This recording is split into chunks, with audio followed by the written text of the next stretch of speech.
Hey guys, it's Melissa here. Welcome to another episode of Awaken Your Inner Awesomeness. Today I am talking about being kind to unkind people. And while that is a thought that you may be thinking, why would I do that? Why should I be kind to unkind people? Those are the people who need it the most. And that is the hardest thing to do. But today we're going to talk about why it is important and how you can let go of the ego, let go of the hurt and the pain, and try to be kind to those who need it the most. Welcome to another episode of Awaken Your Inner Awesomeness. I am your host, Melissa Oatman from melissaoatman.com. If you're new, I want to welcome you. If you're returning, welcome back. So I was reading I have this card deck. I love it a lot. It's a little mini Buddha card deck. And I was reading it. And also, this was the first week of school for me. And we had an amazing and exceptional keynote speaker at our welcome back ceremony who was talking about disruptive students. Those students who just like to make you pull your hair out. If you're a teacher, you've had those students. If you've dealt with the general public, you know what I'm talking about. And those are the kids who need our love the most. And I loved his message, and I want to share a little bit of what he said to you guys. And also, I pulled a few cards from my Buddha deck, and it's amazing because the message that he gave us and then these cards really line up. And I felt like that is not a coincidence. The universe doesn't just pull random things together. Everything happens for a reason. So there's a reason this message is coming out, to be kind to unkind people. And there are a lot of unkind people in the world right now. Let me tell you that. We are being tested as light workers so very much. There are people who will spit in your face, punch you, yell at you simply for having a different opinion as you. Even if you don't voice your opinion, it could be the shirt you're wearing, that you're wearing a mask on your face, that you have a hat on, or whatever. People are getting angry and lashing out at other people just because of what they're wearing, what they look like, because they just assume things about people. So it's really hard to love everyone these days, but that is really what it's all about, and that is what the universe wants us to do. It's all about coming here and learning how to love and how to get rid of this divisiveness and this separation and this feeling that it's me against you, because honestly, the truth of the matter is we are all one. And that seems really hard to understand sometimes when people are on they're such different spectrums, right? We have so much difference in beliefs, the way we were raised, everything. But that is just an illusion. We are all one with the divine. We all are made from the divine. And it's all about learning how to come together and live and coexist in peace. And that is what we are being challenged with the most right now, because everyone has a different opinion. Your opinion and my opinion may not be the same, but we should be able to coexist. And right now we are having such a hard time doing that. Everyone gets triggered by everything that's going on in society, and it's understandable.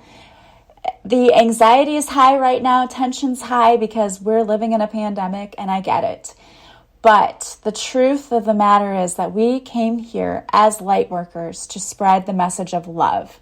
Not that we are separate and we need to be against each other, or I should say one another. It's each other if there's two, one another if there's more than two.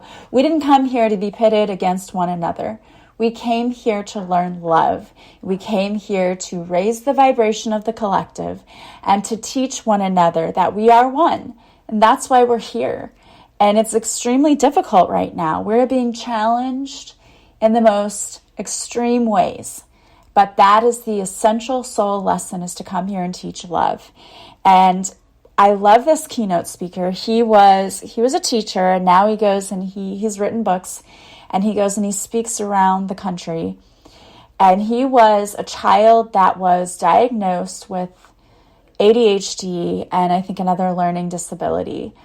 And because he did not understand what was happening in the classroom, and because his teachers didn't understand why he wasn't learning, he lashed out in physical ways.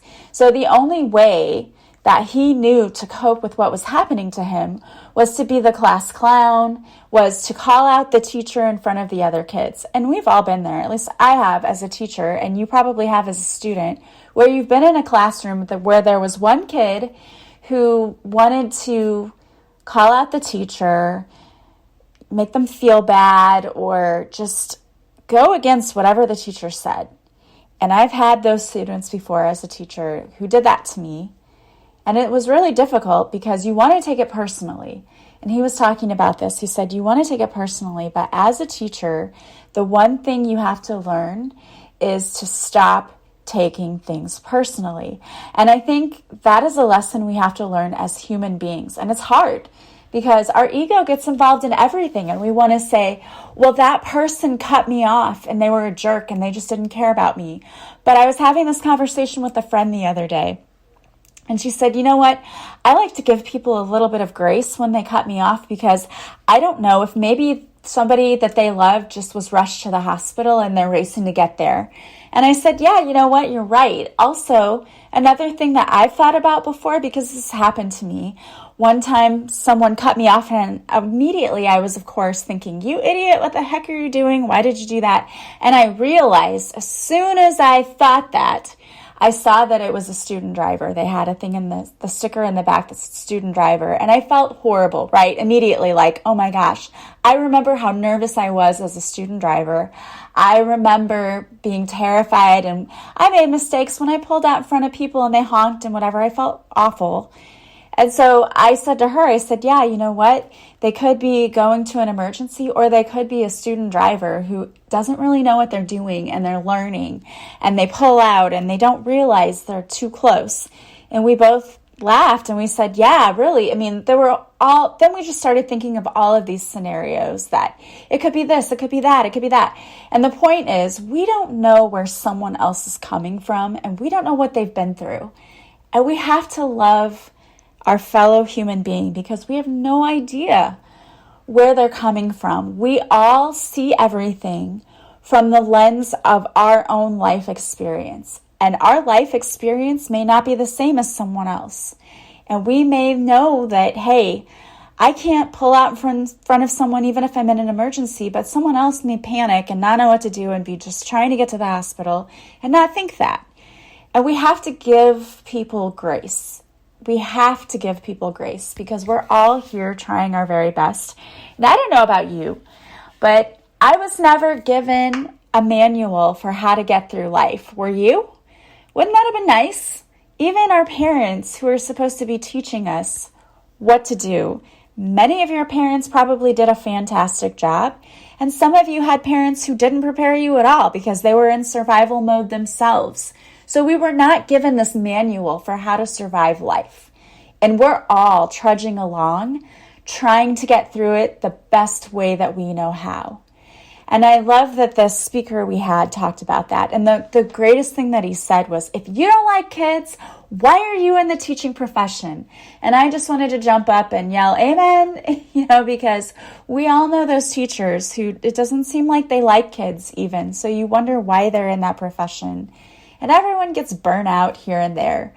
But if you don't even like kids, why are you in that profession? It's the wrong profession for you.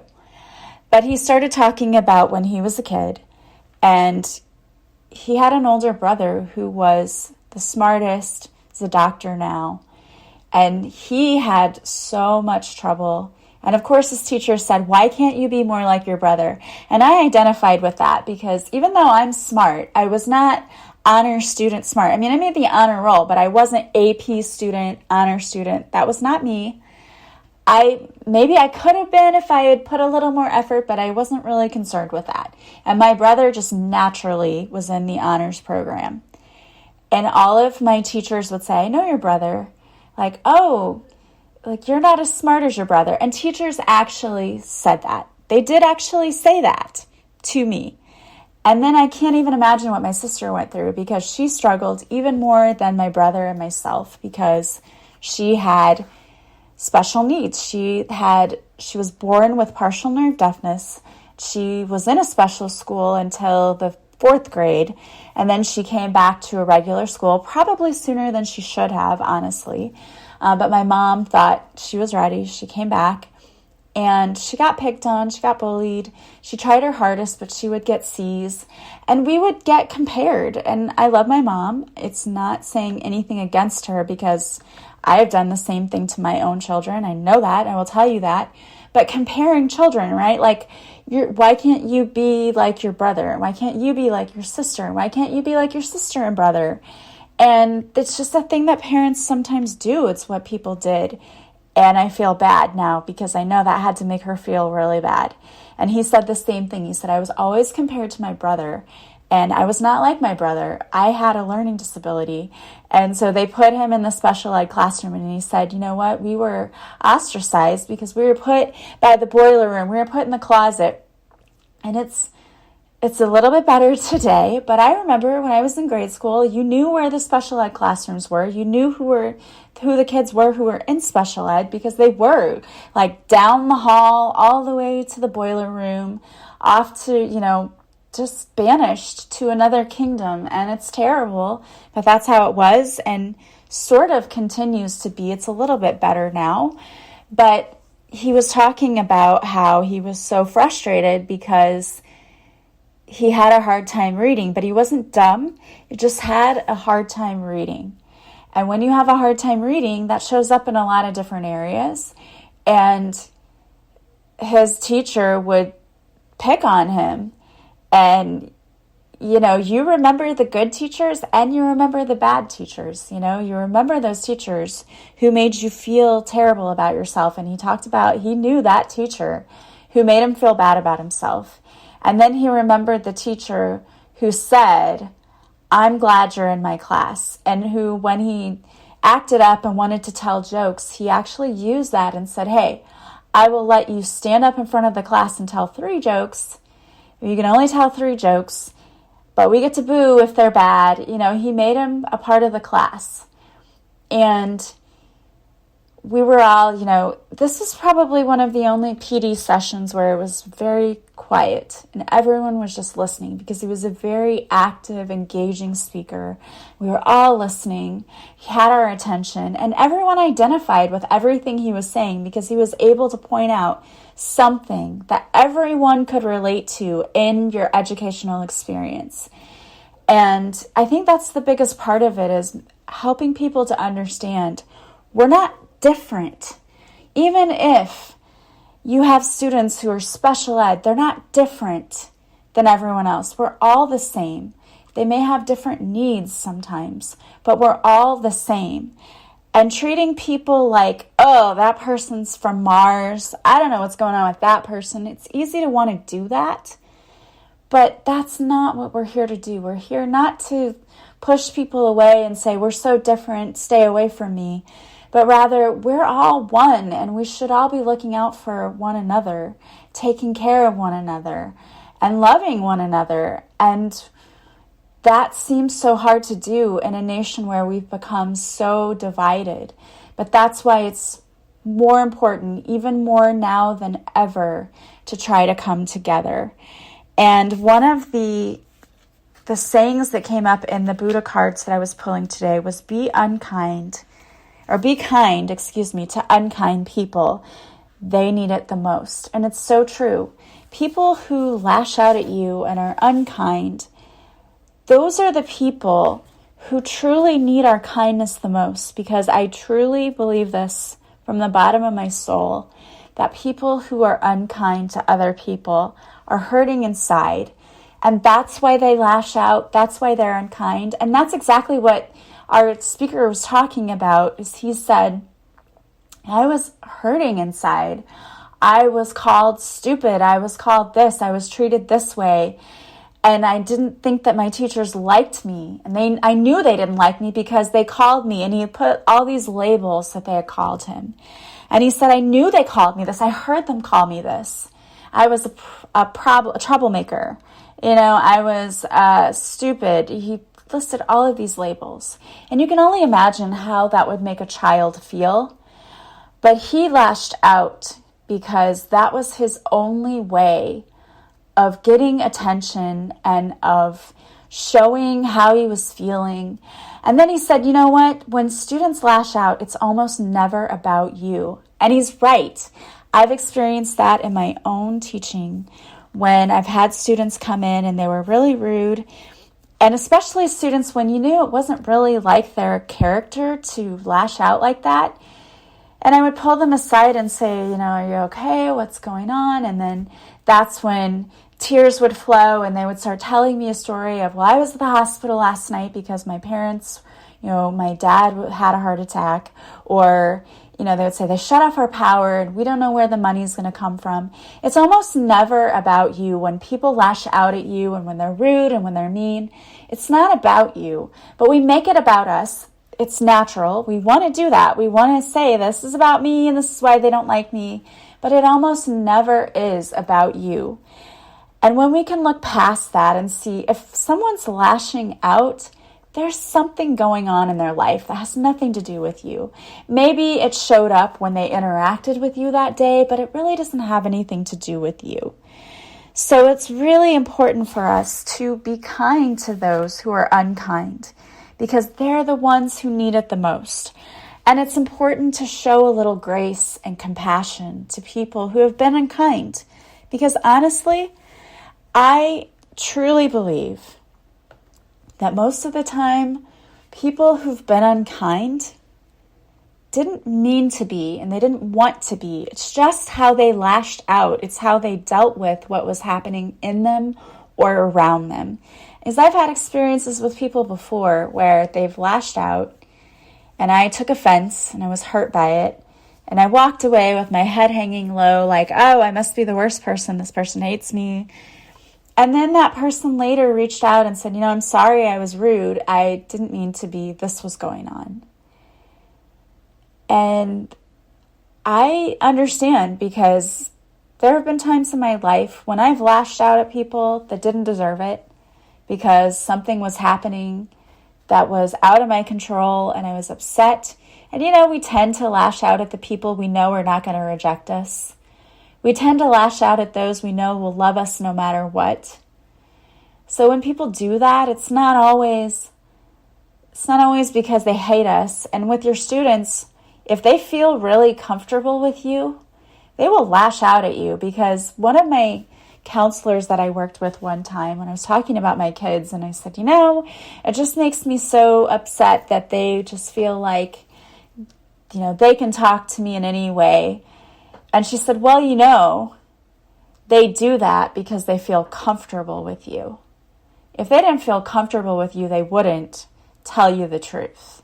But because they feel comfortable with you, they tell you the truth. And in the same way, students who feel comfortable with you and have a relationship with you, or if you're in the medical profession, maybe patients or clients you work with, if they feel comfortable enough with you, they feel comfortable enough to lash out sometimes. You're the one who will receive the brunt of the behavior. And they don't mean it because they don't like you. It's actually because they feel safe in doing that with you because they know you won't leave. And that was such a weird concept for me. When the counselor said, no, your kids do it because they know you'll never leave them no matter what they do. And I thought, you're right, I won't. That's my job. To be their parent, to be there for them, that's what I'm going to do. And she said, well, they feel comfortable with you. And I thought about students in my class, and I thought, that makes sense. My students feel comfortable with me, so they can feel comfortable to lash out when they want to. And we have a conversation about this is not the appropriate way, or this is not where to do it or how to do it. But then I thought about that it made me feel good that they do feel comfortable enough that they can be honest with how they're feeling with me. So we need to show kindness to people who aren't necessarily lovable. They're not showing their lovable side. It's still our responsibility to try to love them. And it doesn't mean let them abuse you, but maybe take a moment to say, hey, what's going on? I know this isn't about whatever you are claiming this is about. There's something deeper going on. What is it? And the other thing is that I pulled today the card, be patient. Everything comes to you in the right moment.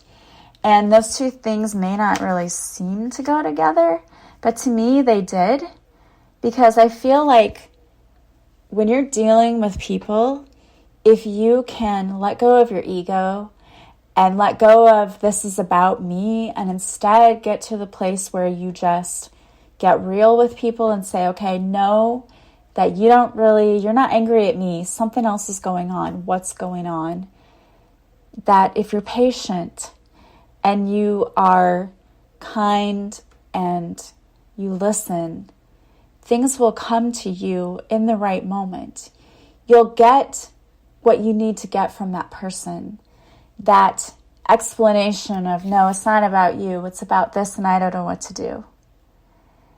And when you can get very real and honest with people and say, look, I know something's going on, I don't know what it is, but I'm here for you, then you can get to the root of what's really going on. And another card that came out today was pain is inevitable, suffering is optional. And I thought about that too. Everyone experiences pain in their life. Everyone does. No matter what your life is like, there are times you're going to go through pain. It's inevitable. But you don't have to suffer through it. When we lash out at people and we don't talk about what's really bothering us and we don't address the real issue, that's when the suffering happens, because we needlessly live in this space of anger, resentment, and it's not a good place to be. Maybe sadness and depression. And we don't have to live in that space. You can lash out at people if you're feeling upset, but that's not going to change your situation. It's probably just going to make it worse, because even though I'm telling you be kind to unkind people, most people out there, if someone's unkind to you, you're going to respond with unkindness as well. But if you can get to the root of what's really bothering you, what's really causing it, if you're the one suffering from it, and if you're the one on the receiving end of someone who's being insufferable, maybe try coming at it from a different approach, saying, okay, you're being a little bit sharp with me, you're being rude, but I know it's not about me. So what's this about? What's really going on? And really asking with the intent of listening to their response. And maybe adding in, is there anything I can do to help you change this, feel better, whatever? What can I do to help you? People who know that you have their back, who know that you're listening, like being heard is one of our number one needs. But most people walk through life feeling like no one's listening to them and they're not being heard.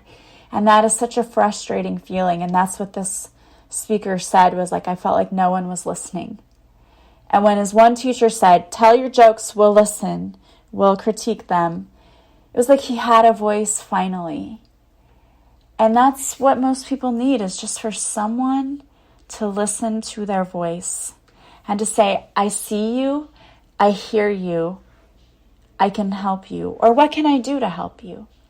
And maybe the only thing they need is for you to see them and hear them. Showing kindness. We don't always have to agree, and we're not going to agree 100% of the time. That's not even possible. Everyone is so different. Most people do not think the same way that we do. You're not going to reach 100% agreement 100% of the time. But we can listen, and we can hear each other out, and we can come to a compromise, and we can say, I love you, but I don't agree with you. That's entirely possible. Did you know that? It's entirely possible to disagree with people and also still love them as human beings. We don't have to hate everyone who doesn't share our opinion. We don't. We are coming to a place where we need to find a way to love one another, to get along, to coexist. And we're reaching a point that it's critical. So I would urge you today to listen to what Buddha said, to be kind to unkind people because they need it the most, and to be patient with them because everything comes to you in the right moment. And when you have patience and when you can slow down and listen to what people are actually saying, we can make progress. And also to remember, pain is inevitable. We're all going to suffer some kind of pain in our lifetime. But suffering is optional. Although you may experience pain, you do not have to suffer through it. We can learn to get through it with grace and with ease. And we don't have to stay in the suffering mode. Be kind to all creatures. This is the true religion. That is another saying from Buddha. Be kind to all creatures. This is the true religion. And I know you know this because I know there's so many of you out there who wear those shirts. Just be kind. If you can be anything, be kind. But it's true. Kindness will do more than anything ever will for healing this planet. So I urge you to go out and do one kind thing for someone tomorrow. And if someone does something kind for you, show them your appreciation and pass it forward. Pass it on. Pay it forward. Kindness is the ripple effect that's going to bring healing to our world. And I hope that someone shows you so much kindness today. You are a beloved creation of the divine, and you deserve love and kindness, especially from yourself. So show yourself some kindness today as well. Do something good for yourself. All right, guys, I pulled a card for you today, and this card is from the Daily Guidance from Your Angels deck by Doreen Virtue. And it is, there is nothing to worry about. You are safe, and this situation is under the perfect control of divine providence and universal order. Only infuse loving thoughts and emotions into the situation to ensure that the highest possible outcome flows effortlessly to you and through you. I love that. Such a beautiful message. There is nothing to worry about when we realize that the universe has our back always, at all times. I hope that you guys are having a beautiful day. Don't forget to subscribe to this podcast if you like it. Please leave me a positive review from wherever you're listening. And as always, if you like this podcast, please share it with others. If you want to follow me on social media, I go live Mondays at 6:30 Central on Facebook, where I do a free card reading. If you show up for a live, I'll pull a card especially for you. If you can't make it to the live, you can always watch the replay. You can still receive amazing and powerful messages even if you're not there for the live. Also, if you want to work with me, you can go to my website, melissaoatman.com. There you can get your own personal private reading. I do half-hour readings and hour readings.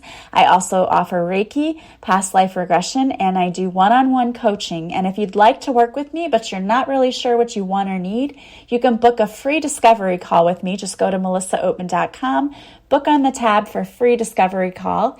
All of my times are in the Central Time Zone, and you will book a 15-minute Zoom call where we'll jump on the call to see exactly what you want to work on and how I might best serve you. As always, I hope you're having a beautiful day from wherever you're listening. I am sending you so much love and light, and I will talk to you soon. Bye, guys.